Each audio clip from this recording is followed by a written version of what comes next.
Hey everyone, this is Tankenstein coming to you live and direct from the middle of nowhere, the center of everywhere, going over all of the relevant battle statistics as you can see here. Additionally, some of the service record statistics that you will find in War Thunder, and I will try to clear up some of the misconceptions and also give you some of the info as to what this all means. Some of it's fairly tricky, some of it's skewed, and really there's just a lot of data to go over, but I'll try to do so relatively quickly. Remember, please like, comment, and subscribe. Subscribing means so very much to me, especially if you like this content, you want more of it, and you really just want to support me as a YouTuber.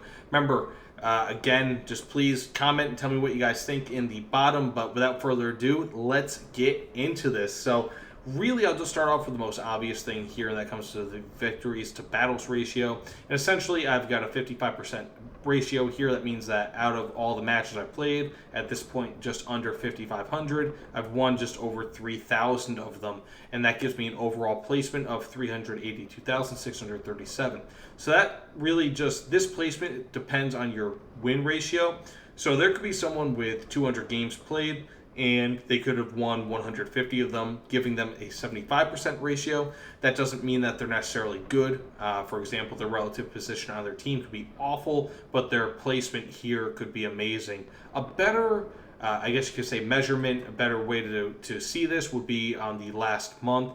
And the way that you can access this is if you played 100 matches or more in a certain game mode. So for me, I typically play arcade, but you can see realistic, simulator, kind of goes down the line here.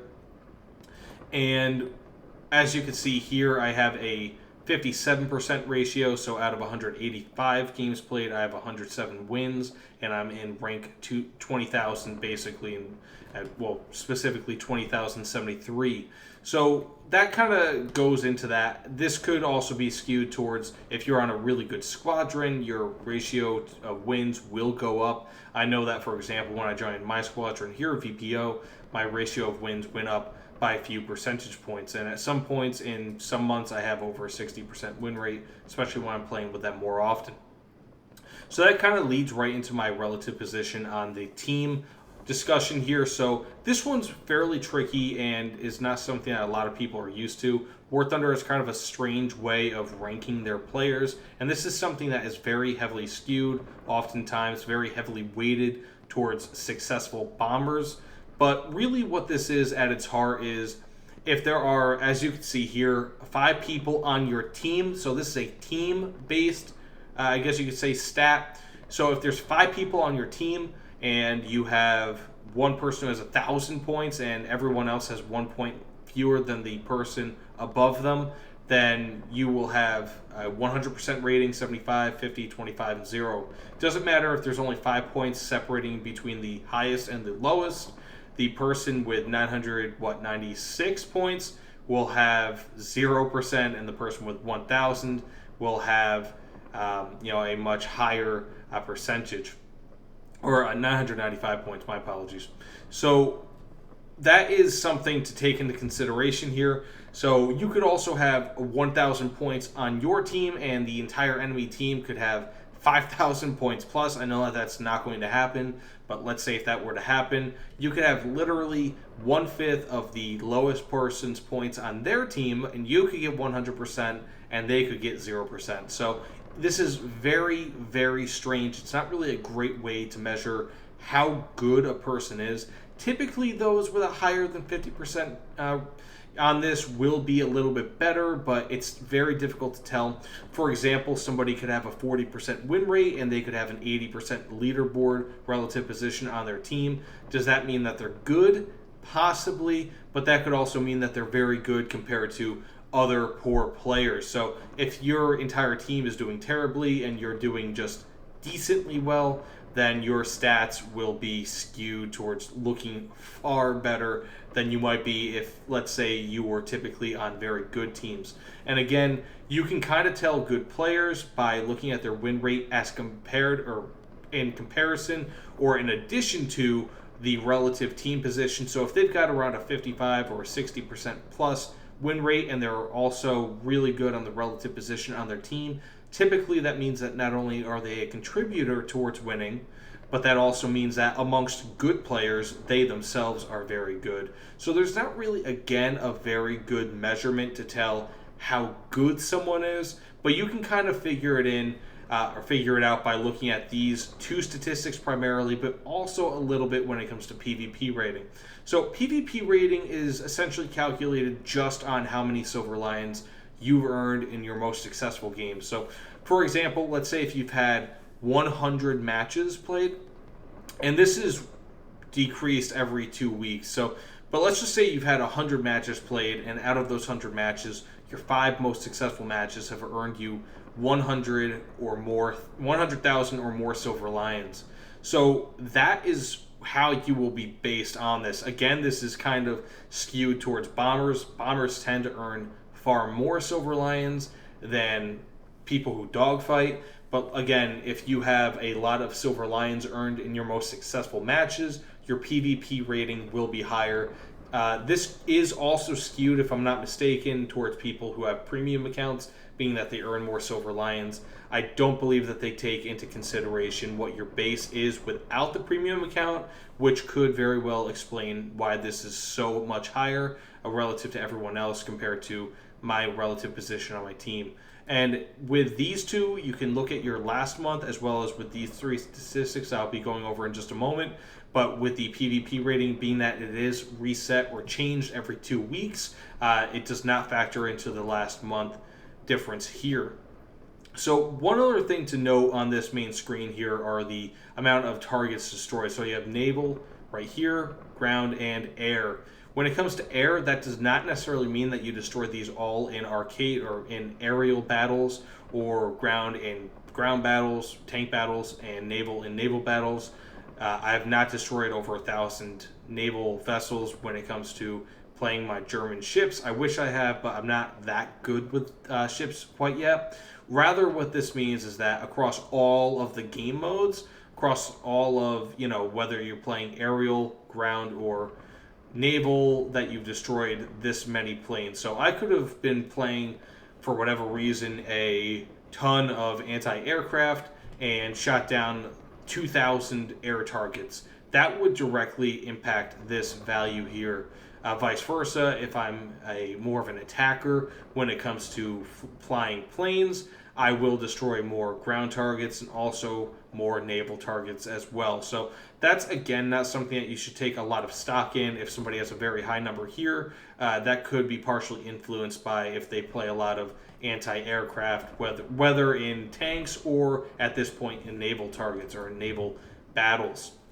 So one other thing I will go over here, and I think maybe my German planes are a little bit better of a representation here, are the overall, I guess you could say, stats when it comes to your individual planes. And this is a pretty good barometer to how good people are with planes, even more so, or with vehicles in general, even more so than these statistics here. So when it comes to this, with the BF 109 G10, this is my highest win rate vehicle, or highest, I guess you could say, amount of wins out of any vehicle that I have for the Germans. So out of 338 matches, I have 194 victories, gaining a 57% win rate. And so this is kind of tricky. I have 323 respawns, but simply what this means is that I've spawned 323 times. So I believe the reason why they say respawns is maybe as a catch-all to include the times that maybe someone might use a backup plane, but this is just spawns overall. And deaths included, these are also the times obviously that you died, so that means that out of the 323 times I've spawned in this plane, I've survived, around 53 times, so it's not really a great survival rate. But I've also destroyed 460 planes for the 270 times I've died, and that also includes maybe accidental deaths. Maybe I crashed into the ground without noticing I was getting too close to the ground, or whatever the case may be. And this also does show ground targets destroyed and naval targets as well. So one other thing to note is that you can typically tell based on how many wins, or really just how many battles you have, if you're really good, to see how many silver lions you have earned with that plane, what planes are probably your best producers. But again, this is kind of heavily skewed towards bombers and more so towards people who have premium accounts. So if you're typically playing 1 or 2 planes when you have premium, or let's say if you had a specific plane, a premium plane for example, you will have a much higher amount of silver lions earned with that plane compared to a regular plane that maybe you're not using while you have premium time, or it's not a premium plane by itself. So, and I'll show you with the Americans here what I was talking about with bombers. So, even though I have the same win rate with the F8F 1B and 10 matches played more, I have 1 million fewer Silver Lions earned with the F8F 1B compared to the B29. And would I say that I am worse with the F8F 1B? By no means. I've got almost 600 kills in this against air targets compared to under 270 deaths. So obviously I'm not that bad with it. However, it is much more heavily weighted towards bombers where you can get Silver Lions and RP. As you can see here, I've got about a 2-to-1 ratio when it comes to RP with the B29, and I have about 50% more Silver Lions earned with the B29 as compared to the F8F, which I would consider to be a better plane for me. So again, all these are very skewed numbers when it comes to bombers, but these are kind of things that you can tell a little bit if someone's really good, if they've got a really good win rate and also their leaderboard, their relative position on their team is excellent, then that's how you can tell a really good player. Additionally, if someone, there could be by chance somebody is consistently, let's say if they have a 30 or 40% relative position on their team, but you look at their service record and you find that they might have 100 deaths compared to 400 kills, then that could also mean that they are really good, but that they try to stay out of the fray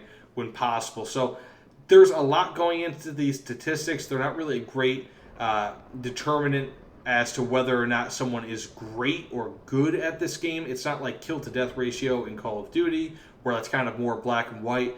This is very, very strange. And again, you could have a 100% rating on this technically and a 0% rating on this. That does not mean that you're very good. In fact, that could mean that you're just awful at the game, but you just so happen to be playing with awful players and that you are the best amongst said awful players.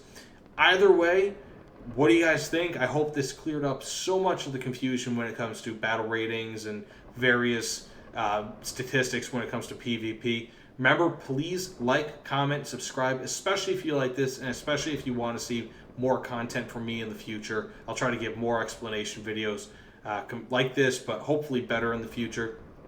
But either way, I hope you guys have a great night, a great day, and great whatever it is that you're doing. And I guess I'm signing out for the day. So take care, everyone. And again, enjoy your week, enjoy your day, and enjoy whatever it is that you're doing.